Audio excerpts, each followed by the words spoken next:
بسم اللہ الرحمن الرحیم۔ تو فرمایا کہ اتقوا اللہ، ڈر جاؤ اللہ تعالیٰ سے۔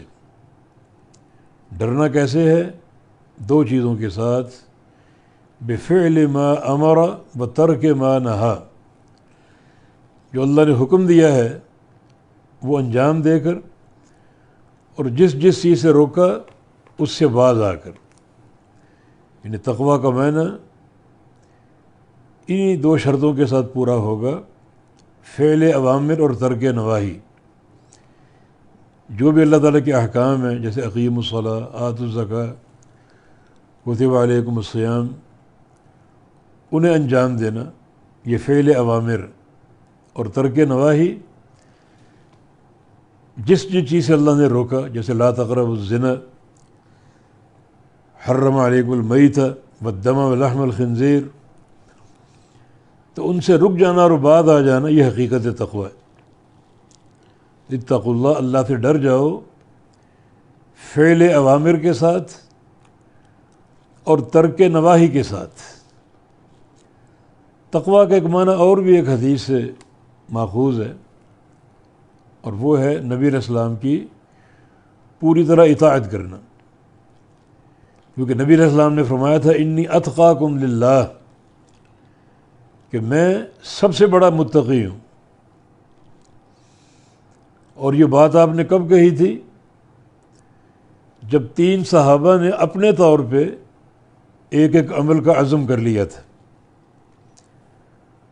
اور تینوں کا عزم نبی علیہ السلام کے طریقے کے خلاف تھا۔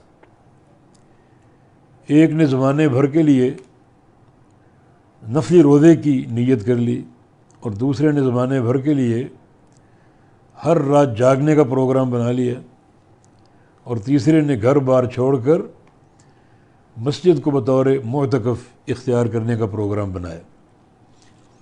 بظاہر کام اچھے نظر آتے ہیں، لیکن کام کی اچھائی نبی علیہ السلام کی اتباع کے ساتھ، اور یہ تینوں طریقے آپ کی اتباع سے خارج ہیں۔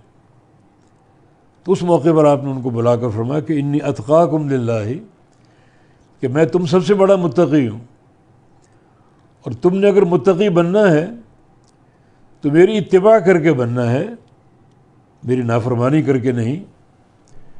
جو نیکی تم نے اختیار کی، بظاہر وہ بڑی عظیم الشان نظر آتی ہے، مگر وہ میری اتباع سے خارج ہے، اور نیک عمل میری اتباع کے ساتھ ہے۔ تو اگر تم متقی بننا چاہتے ہو تو جیسے میں اتقیٰ بن گیا، سب سے بڑا متقی، ایک راستے پر چل کر اسی راہ پر تم چلو گے تو متقی بن جاؤ گے۔ اس راستے کی خلاف ورزی کرو گے، چاہے وہ دوسرا راستہ کتنا نیک نظر آتا ہو، تو تم متقی نہیں بن سکتے۔ مانا تقویٰ اللہ کے نبی صلی اللہ علیہ وسلم کی اطاعت کا نام ہے، آپ کی اتباع کا نام ہے۔ فرمایا کہ اتقوا اللہ، ڈر جاؤ اللہ تعالیٰ سے، اور تقویٰ اختیار کر لو رسول اللہ صلی اللہ علیہ وسلم کی اطاعت کر کے، اور ہر اللہ تعالیٰ کے امر کو اختیار کر کے، اور ہر اللہ تعالیٰ کی نہی سے باز رہ کر۔ اس فرمایا کہ ما آتاکم الرسول فخذوہ وما نہاکم عنہ فانتہوا۔ یہ آیت کریمہ پوری طرح تقویٰ کا مصداق ہے کہ جو رسول دے وہ لے لو، اور جس سے روکے اس سے رک جاؤ۔